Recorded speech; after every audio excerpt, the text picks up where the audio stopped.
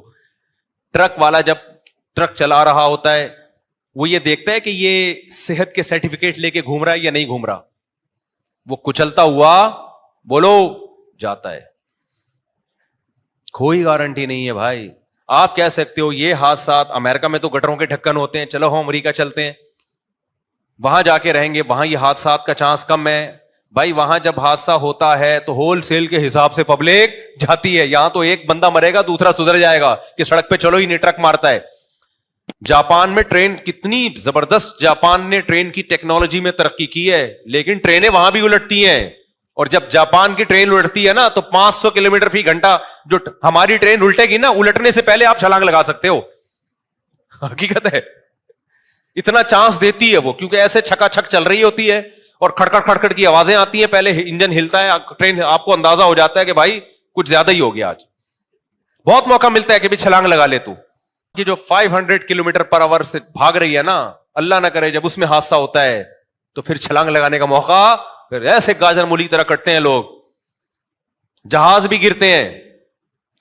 میں ایک سفر کر رہا تھا, ایک پائلٹ نے مجھے بتایا, جہاز میں پائلٹ نے, تو ہر طبقے سے جب آدمی مشہور ہوتا ہے تو ہر طبقہ جاننے لگتا ہے تو دوستی ہو جاتی ہے.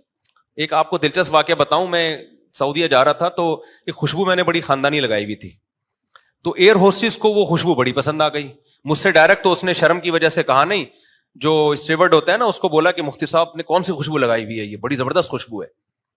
تو میں نے جیب سے نکال کے اس کو دکھا دی, یہ والی خوشبو لگائی ہوئی, اور پھر میں نے جیب میں ڈال دی. اچھا مجھے تو ذہن میں ہی نہیں رہا کہ یہ بیچاری مانگ رہی ہے خوشبو یا کیا, میرے دماغ میں واقعی یہ بات نہیں آئی. اچھا اب میں نے اپنے دوستوں کو جا کے بتایا کہ یار یہ خوشبو, اب ہر آدمی وہ خوشبو مجھ سے مانگ رہا ہے. تو ہمارے ایک دوست ہانگ کانگ گئے, وہ خوشبو لگا کے کہہ رہے کسی نے لفٹ نہیں کرائی. سمجھ میں آ رہی ہو نہیں آئی میرا غلط, بہت گہری بات کہہ گیا, میں بہت گہری بات کہہ گیا, جلدی سمجھ میں نہیں آتی. یہ بالکل ایسا ہی ہے کہ کچھ لوگ جا رہے تھے تو گروپ کی شکل میں نا, انہوں نے کہا اگر کسی نامحرم عورت پہ نظر پڑے تو استغفار پڑھنا ہے, استغفر اللہ استغفر اللہ. اچانک استغفار کی آواز آئی, سب نے بولا کہاں ہے بھائی کہاں ہے. سمجھ رہے؟ اچھا خیر, تو ٹرکوں کی گارنٹی کون. ہاں وہ میں بتا رہا تھا کہ پائلٹ نے بتایا, میں نے کہا بھائی کوئی حادثے آپ نے کبھی دیکھے ہو, جہاز میں کتنا سیکیورٹی کا نظام ہوتا ہے نا, کتنا بہترین. انہوں نے بتایا رشیا میں ایک دفعہ ہم جا رہے ہیں, رشین جہاز تھا روس کا. اچھا میں نے کسی بیان میں روس کو سوویت یونین کہہ دیا, غلطی سے کہہ دیا ہے. تو سوویت یونین تو افغانستان کی لڑائی کے بعد مارکیٹ سے شارٹ ہو گیا.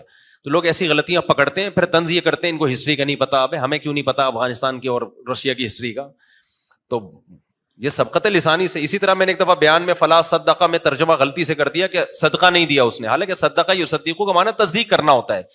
وہ زبان کی ایک مسٹیک ہے, اس کو بعض لوگوں نے کلپ بنایا کہ جس کو قرآن کی اس آیت کا ترجمہ نہیں پتا, صدقہ یصدقو تصدیقاً, یہ تو پوری گردان سنا دوں میں آپ کو. تو وہ منہ سے غلطی سے نکل گیا, وہ بیان میں بعض دفعہ دھیان کہیں اور ہوتا ہے, تو صدقہ میں وہ لفظ آ رہا ہے نا, اور پھر قرآن میں ہمیشہ نماز صدقہ ساتھ ہی ہے, اس لیے توجہ نہیں گئی اس طرف. تو لیکن لوگ ایک دم غلطی پکڑ کے کلپ بناتے ہیں, قرآن نہیں آتا. تو ایسی سبقت لسانی جسے کہتے ہیں نا, زبان سے آدمی سوچ کہیں اور ہوتی ہے کہیں اور, تو اس کو ایک دم سے فتویٰ نہ لگا دیا کریں کسی کے بارے میں. تو روس کا ایک جہاز تھا, انہوں نے بتایا پائلٹ نے کہ وہ جہاز جس ٹریک پہ ہم جا رہے ہیں نا سامنے سے اسی پہ آ رہا تھا, حالانکہ جہازوں میں ایسا نہیں ہوتا. اور کہہ رہے ہیں کہ 5 کلومیٹر دونوں جہازوں کا فاصلہ.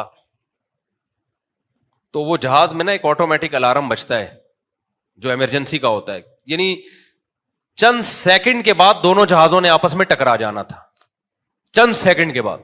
پیچھے مسافروں کو کچھ نہیں پتا تھا کیا ہو رہا ہے, لیکن آگے پائلٹ کی حالت کیا ہوئی ہوگی آپ سوچو کہ 5-10 سیکنڈ کے بعد ہمارے پرخچے اڑ جانے. کہہ رہے ہیں وہ اللہ کا فضل یہ ہوا کہ وہ کوئی آٹومیٹک سسٹم لگا ہوتا ہے, اس نے ٹرن لیفٹ کا کہا اور سامنے والے جہاز کو بولا ٹرن لیفٹ, تو اس نے ادھر لیفٹ کیا, ادھر.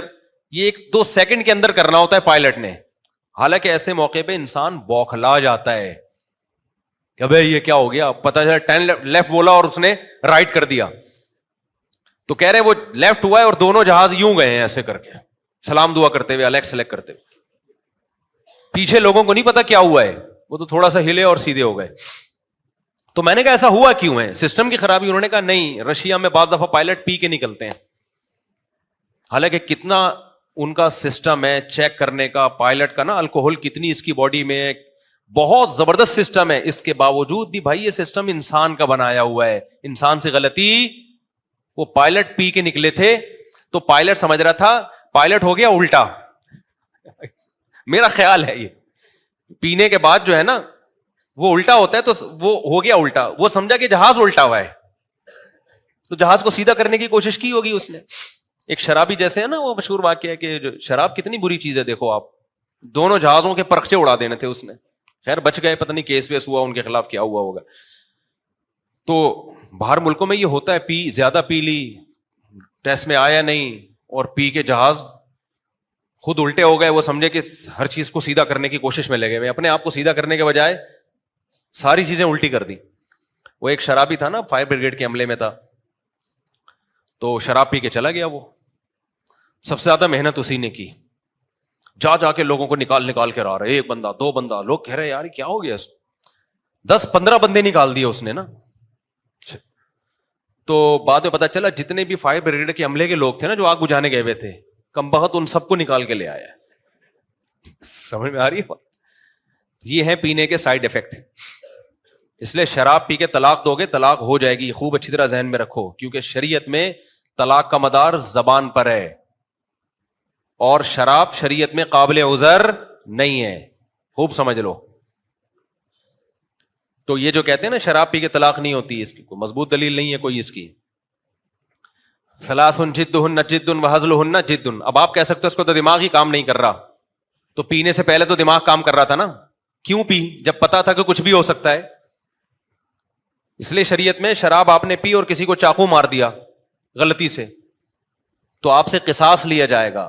یورپ میں تو یہ عذر ہے کہ آپ پی ہوئی تھی، آپ کو پتہ نہیں چلا. اسلام میں شراب عذر نہیں ہے. بندہ مار دیا، آپ کو قتل کیا جائے گا، قصاص لیا جائے گا. آپ کا یہ کہنا کہ میں پی ہوئی تھی، مجھے نہیں پتا چلا تھا، اس لیے میں سمجھا گائے ذبح ہو رہی ہے تو میں بندہ مار دیا، بندہ ذبح کر دیا، تو اسلام میں یہ عذر قابل قبول نہیں ہے. اس لیے کہ اسلام یہ کہے گا کہ پی تو اپنے اختیار سے ہے نا. شراب پینے سے پہلے تو دماغ کام کر رہا تھا نا. جب آپ کو پتا تھا پینے کے بعد کچھ بھی ہو سکتا ہے، تو آپ پھر خود ذمہ دار ہو ہر عمل کے. سمجھتے ہو کہ نہیں سمجھتے ہو؟ آج کیونکہ شراب کا رجحان بڑھ رہا ہے اور دے دنادن طلاقیں نکال رہے ہیں، اور میں ان کی عورتوں سے کہتا ہوں کہ وہ کہتی ہے نا فتویٰ لاتی ہیں کہ طلاق نہیں ہوئی، میں کہتا ہوں کہ شکر ادا کرو طلاق ہو گئی ہے. کیونکہ کل آج جو شراب پی کے تمہیں 3 طلاقیں دے سکتا ہے، کل وہ شراب پی کے گلا بھی دبا سکتا ہے. کل جیسے طلاق دے کے بول رہا ہے میرا دماغ کام نہیں کر رہا تھا، کل گلا دبا دے گا، دانت توڑ دے گا، بولے گا میرا دماغ کام بولو نہیں کر رہا تھا. کچھ بھی کر لے گا، وہ تو اچھا ہے، جان چھوڑ گئی اس سے. تو خیر، تو اب دیکھو کتنا، یعنی اب کتنا زبردست سسٹم ہے. پھر بھی حادثے کا امکان جہاز میں ایسا نہیں ہوتا کہ 100% کیا ہو جائے، امکان ہی ختم ہو جائے. نہ امکان نہیں ختم ہوتا. اور پی آئی اے میں تو الحمدللہ آپ کو پتا ہے، پی آئی اے کے خلاف زیادہ نہیں بولتا میرے بھائی، ہماری اپنی ایئر لائن ہے. پھر وہ لوگ غصہ کرتے ہیں، آپ کو تو چاہیے پی آئی اے کو پروموٹ کریں، تو آپ خود سفر کریں پی آئی اے میں. اچھا خیر، تو میں نے وہ ڈاکٹر جو کینسر کے تھے، میں نے ان سے پوچھا کہ پھر کیوں ہو جائے کینسر، جب وہ سگریٹ سے بھی بچ رہا ہے، پان گٹکے سے بھی بچ رہا ہے، چینی بھی نہیں کھا رہا، وزن بھی مینٹین ہے، تو پھر کیوں ہو رہا ہے؟ انہوں نے بتایا بھائی بعض دفعہ ہوا سے اڑ کے کوئی ایسا جرثومہ پیٹ میں چلا جاتا ہے، وہ کینسر کا ذریعہ بنتا ہے.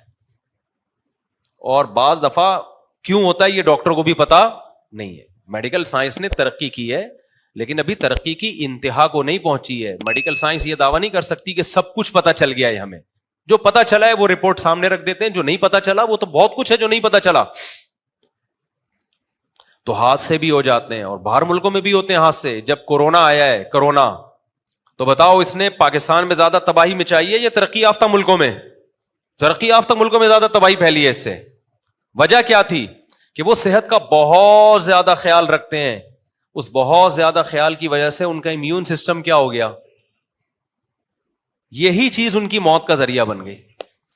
ہمارے یہاں مچھر الحمدللہ میں نے ڈاکٹر کو کہا جب کووڈ ہو رہا تھا, میں نے کہا ڈاکٹر صاحب میرے کتنے چانسز ہیں کووڈ سے مرنے کے؟ انہوں نے کہا بہت کم چانسز ہیں. آپ کو کبھی ملیریا ہوا؟ میں نے کہا ہاں ہوا ہے. انہوں نے کہا کم چانسز ہیں. ملیریا والوں کو کووڈ سے مرنے کا چانس کیا ہے؟ ایک دفعہ مچھر نے کوشش کر چکا ہے مارنے کی ان کو. مچھر ایک دفعہ مارنے کی پوری کوشش کر چکا ہے, نہیں مرے. اب ان کا جو امیون سسٹم ہے وہ کیا ہو گیا؟ وہ طاقتور ہو گیا. اب کورونا سے مرنے کا چانس, ان کی تحقیق تھی واللہ عالم, کہ ان کی ایک تھیوری تھی, یا آپ کہہ لیں کہ ریسرچ کے لیے ان کا ایک رائے تھی, جو چیز انسان کی حیات کا ذریعہ ہوتی ہے وہی چیز اس کی موت کا ذریعہ بن جاتی ہے. میرے بھائی, میں نے کہا کہ آپ نے موت کے سارے اسباب اختیار کر لیے کہ اب یہ بھی نہیں ہوگا, یہ بھی نہیں ہوگا, تو جہاز میں بیٹھو گے, جہاز کیا ہو جائے گا؟ پائلٹ ہو سکتا ہے زیادہ پی کے نکلا ہو, کچھ بھی نہیں ہو سکتا باہر سے. کووڈ میں دیکھو نا, کروڑوں لوگ دنیا سے گئے ہیں, کروڑوں, لاکھوں نہیں ہیں. کتنے مرے ہیں؟ کروڑوں لوگ مرے ہیں, کروڑوں. ہو سکتا ہے دوبارہ کوئی ایسی وبا آ جائے, کیا خیال ہے بھائی؟ اور پہلے وبائیں آتی تھیں ایک خاص علاقے تک. اب دنیا میں کہیں بھی کوئی وبا آئے گی نا تو پوری دنیا میں لازمی پھیلے گی, کیونکہ دنیا ایک گلوبل ولیج کی طرح بن چکی ہے, ٹریولنگ سب جگہ ہو رہی ہے, آپ اس کو کسی خاص علاقے تک روک نہیں سکتے. تو وبائیں آتی رہیں گی, لوگ مرتے رہیں گے. تو اس لیے کانسیپٹ کو کلیئر کرنا پڑے گا میرے بھائی. یہ دنیا دل لگانے کی جگہ ہے یا دل لگانے کی جگہ نہیں ہے؟ اگر آپ نے دل لگا لیا یہاں تو ہر وقت موت سے ڈرتے رہو گے. پیسہ کماؤ گے تو ہر وقت اس کی فکر کہ یہ پیسہ کسی طرح سے میں استعمال کر لوں, کھا لوں. تو چائنا والے کیا کرتے ہیں, وہ جو میں نے ملیشیا میں ولاگ بنایا تھا نا, اس میں چائنا نے کیا کیا کہ یار جب اتنا پیسہ ہم نے کمایا ہے, ہم نے محنت سے کمایا, ہم مر گئے تو بعد والے فری پھوکٹ میں کھائیں گے. حالانکہ وہاں تو وراثت کا نظام بھی نہیں ہے. تو انہوں نے قبریں بنوائی کہ یہ ساری دولت ہمارے ساتھ قبر میں دفن کی جائے. اور یہ رواج فرعون کے زمانے سے چلا آ رہا ہے. پہلے غیر مسلموں میں بہت رواج تھا, ان کو توقع نہیں ہوتی تھی کہ ہم ایسے مر جائیں گے, تو وہ کیا کرتے تھے, موت کے وقت وصیت کرتے کہ یہ سونے چاندی کے ڈھیر اور یہ اتنی دولت ہمارے ساتھ قبر میں دفنا دو. دل چھوٹا ہوتا ہے نا کہ میرے بعد فری پھوکٹ میں کھائیں گے نا لوگ, کچھ محنت تو ہے نہیں ان کی, اور یاد بھی نہیں رکھیں گے تھوڑے دنوں تک. دنیا پرست لوگ تو اپنے ماں باپ کو یاد بھی نہیں رکھتے. دیندار آدمی تو ابا کی وراثت کھاتا ہے تو ساری زندگی دعاؤں میں یاد بھی رکھتا ہے. آج میں ملتا ہوں بہت سے دینداروں سے, کل میں ملا, بہت اللہ نے ان کو نوازا, کہتے ہیں یار یہ سب میرے والد کی محنت ہے, والد صاحب کی, میرا کیا ہے, یہ دکان والد صاحب نے بنا کے دی تھی, انتقال ہو گیا, بس ہم تو کہتے ہیں ان کے لیے دعائیں کرتے ہیں. تو یہ تو نیک لوگ کرتے ہیں, ورنہ دنیا دار آدمی تو 3-4 دن میں ابا کو کیا کرتا ہے, بھول جاتا ہے. تو اب کیا کیا چائنا والوں نے, وہاں بہت بڑا قبرستان نا, جو بڑے بڑے ملینز اور بلینئرز جو ہے وہ وہاں پہ دفن ہوتے ہیں. وہ کیا کرتے ہیں, اب وہ قبرستان ایک بزنس بن گیا ہے, بڑے لوگ وہاں دفن ہوں گے تو زمین کی قیمت بڑھ گئی, تو اپنی زندگی میں قبر خریدتے ہیں, اور پھر کیا کرتے ہیں, قبر خریدنے کے بعد اسی دولت سمیت اس قبر میں دفن ہو گئے. لیکن آپ کو پتا ہے چرسی دنیا میں ہر جگہ ہوتے ہیں, ہیروئن الحمدللہ دنیا میں ہر جگہ.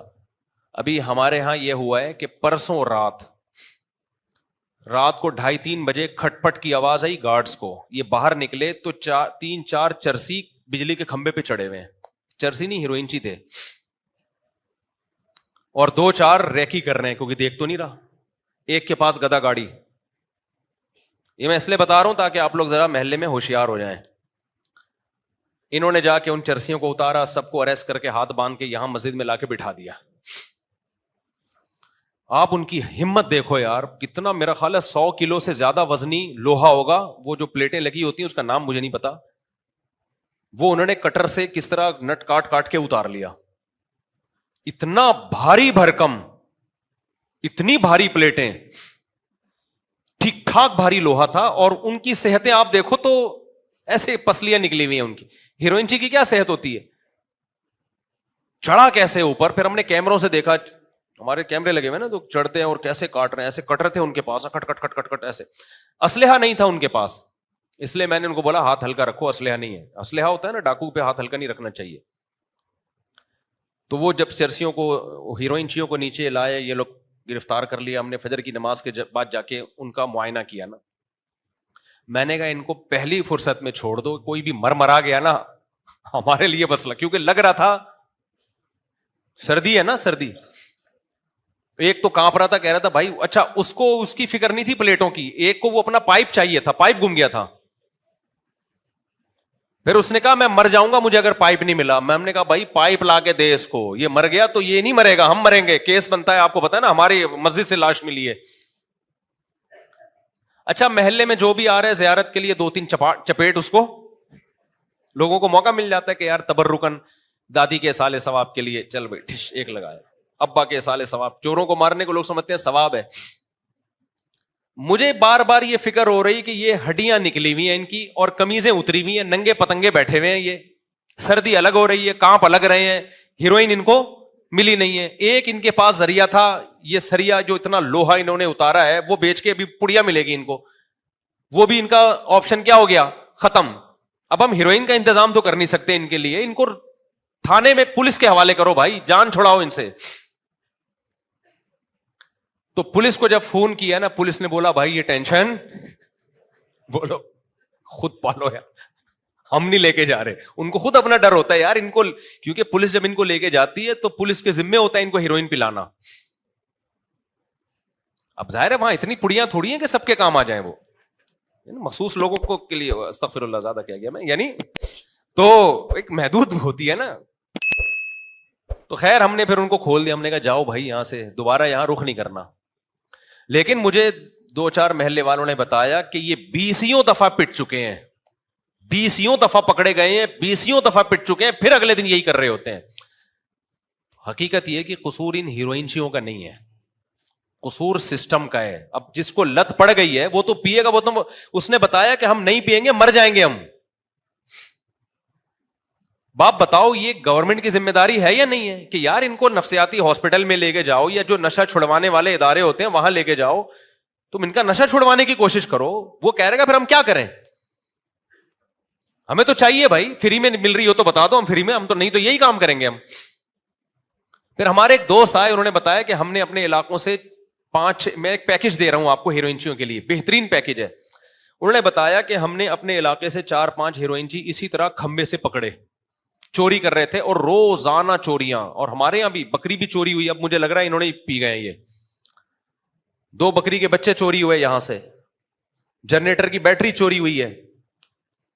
تو اب تو ہمیں لگا کہ بھائی یہ سارا کام یہی, اور ہر جگہ سے کر رہے ہیں. تو ہمارے ایک دوست نے بتایا کہ یار بہت زیادہ چوریاں ہو رہی تھیں, تو پھر جب یہ ہیروئنچی ہم نے پکڑے ہیں تو کہتے ہیں ہم نے مارنے پیٹنے کے بجائے نا, ہم نے کہا تمہیں ہر مہینے کتنا پیسہ چاہیے. انہوں نے بتایا کہ اتنا 20,000 30,000 کچھ ایسے بتایا. انہوں نے کہا یار دیکھو تم یہاں چوکی داری کرو, 20,000 ہم سے لے لیا, ہیروئن نہیں دیں گے ہم, پیسے دیں گے تمہیں تنخواہ.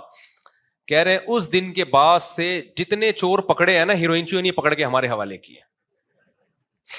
نہیں ہے بات, میرا خیال ہے سیکیورٹی کا نظام ہیروئنچیوں کے حوالے کر دیا تو چوریاں کیا ہو گئیں, بند. کیونکہ بےچارے مجبور تھے بھائی, وہ مجبور تھے, ان کو سٹا چاہیے, یا تو آپ ان کو کسی ہاسپٹل میں لے جاؤ چھڑواؤ, چائے نہیں چھوٹتی لوگوں سے, ہیروئن کہاں سے چھوڑے گا وہ. اب گورنمنٹ کی ذمہ داری ہے ایسے لوگوں کو پکڑ کے علاج کروائے, اور پھر ان کا حساب کتاب رکھے, اور پھر بھی کوئی پیتا ہوا پکڑا جائے تو اصل تو پیتا ہوا پکڑا جانے والا تو مجرم ہے. سوال پیدا ہوتا ہے ان کو پرووائڈ کون کر رہا ہے. سعودی عرب میں ذرا سا شک ہوا تھا کہ ہیروئن یہاں آئی ہے, پورے ملک میں جو ہے نا ایمرجنسی نافذ کر دی تھی, جب تک وہ ہیروئن کی پڑیائیں پکڑ نہیں لی ان لوگوں نے, وہاں کی گورنمنٹ چین سے نہیں بیٹھی ہے, اور وہ پکڑتے ہی فوراً گردن اڑا دیتے ہیں جو ہیروئن اسمگل کر رہا ہے.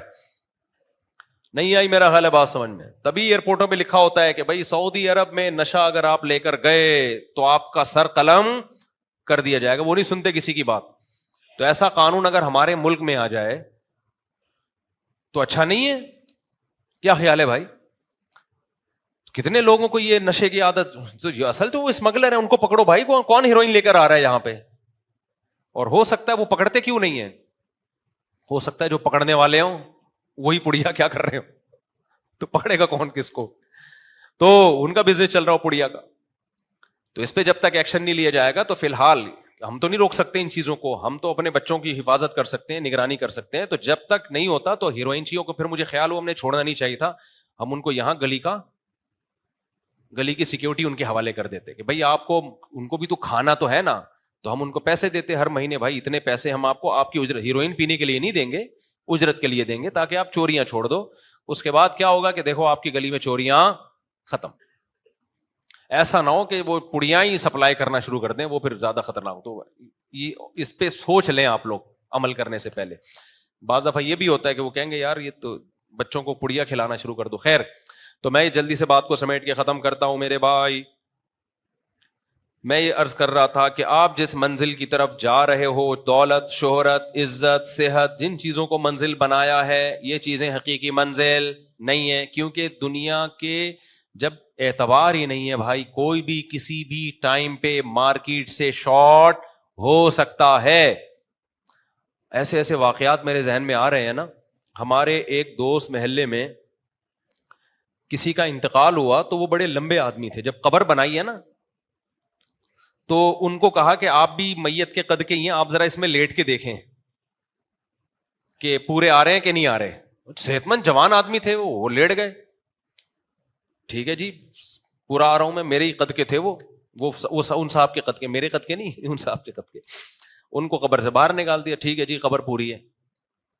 اللہ کی قدرت, وہ بڑے مضبوط دل کے, ایسا نہیں کہ آپ سمجھے قبر میں لیٹنے سے ڈر گئے, وہ ایسا کچھ نہیں ہے, میں جانتا تھا ان کو. اللہ کی قدرت یہ ہوئی کہ جو میت تھی نا اس کو کہیں گاؤں والوں نے کہا بھائی ہمارے یہاں بھیج دو, ہم اس کو دفناتے ہیں. ہم کراچی میں دفنا ہی نہیں رہے, وہ میت کا وہاں دفن ہونا کینسل, وہ قبر خالی رہ گئی. میت کو لے گئے کہیں گاؤں میں, اور ان کو ہارٹ اٹیک ہوا ہے, ان کی انتقال ہوا, اور سچی مچی میں وہ اس قبر میں بولو دفن ہوئے. کیا وہ تصور کر سکتے تھے جب اس قبر میں لیٹ رہے تھے کہ میں نے ہی یہاں آنا ہے؟ لیکن آپ کو میں ایک بات بتا دوں, ان چیزوں کی وجہ سے وہم کا شکار نہ ہو. اگر کہیں قبر میں لیٹنا پڑ جائے تو کوئی کچھ بھی اس سے مرتا نہیں ہے انسان, کیونکہ جن کا ایمان کمزور ہوتا ہے نا وہ کہتے ہیں اصل میں وہ اسی چکر میں مرے ہیں کیونکہ قبر میں لیٹ کے چیک کر رہے تھے. تو یہ بدشگونی اسلام میں جائز. جس نے نہیں مرنا ہوتا وہ روزانہ قبروں میں ڈھکن ڈھک کے بھی سوئے گا نا, نہیں مرے گا وہ. یہ جو جادوگر چلے کاٹ رہے ہوتے ہیں قبروں میں بیٹھ کے تو کاٹ رہے ہوتے ہیں, لیکن بس اللہ نے بتا دیا بھائی تو یہ سمجھ رہا تھا تو نے یہاں آنا ہی نہیں ہے ابھی, لیکن یہ قبر کس کے لیے ہے تو اچھی طرح ناپ کے دیکھ لے, کل تو نے ہی یہاں آنا ہے.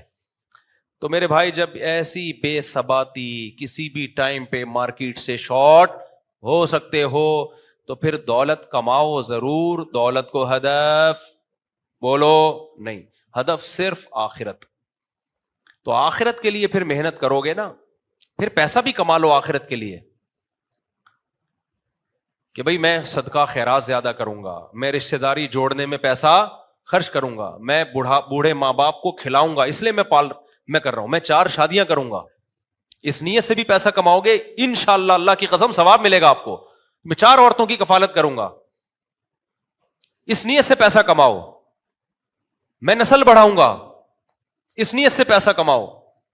میں جو ہے وہ مدد کروں گا مظلوموں کی, اور میں اس لیے بھی پیسہ کماؤں گا, اپنے لیے بھی کماتا ہے تاکہ میں کسی کے سامنے ہاتھ نہ پھیلاؤں.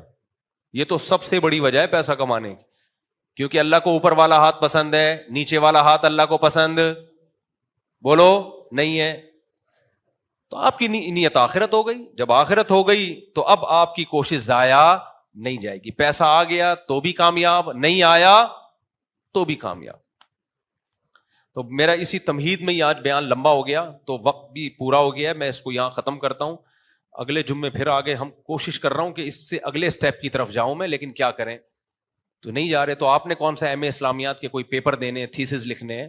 اصل میں تو یہ واعظ و نصیحت کی مجلس ہے, موٹیویشن چاہیے, مجھے بھی چاہیے, آپ کو بھی چاہیے, تاکہ ہم اس دنیا سے محبت کرنا چھوڑ دیں. اتنی کریں جتنا ہم نے یہاں رہنا ہے. ہم یہ نہیں کہتے دنیا سے نفرت کریں, آپ اتنی کریں جتنے اس کو لفٹ کرانی چاہیے. ایک سفر میں آپ کے ساتھ کوئی بندہ بیٹھا ہوا ہے, اس نے ملتان پہ اترنا ہے, آپ نے پشاور جانا ہے, اس سے ٹائم پاس کرنے کے لیے دوستی لگائی جاتی ہے. اتنی نہیں لگائی جاتی کہ ملتان پہ اتر رہے تو آپ پھوٹ پھوٹ کے رو رہے ہو یار یہ کیا ہو گیا. لوگ کہیں گے تیرا مسافر ہے یار, تو اس نے کون سا تیرے ساتھ جانا تھا. تو یہ گاڑی, بنگلے اور دوستیاں اور یہ ساری چیزیں تھوڑے دن کے لیے ہمارے پاس ہے میرے بھائی. تھوڑے دن میں مارکیٹ سے یہ بھی شارٹ اور ہم بھی شارٹ. تو لفٹ نہیں کراؤ زیادہ, اللہ تعالیٰ سمجھنے کی عمل کی توفیق عطا فرمائے.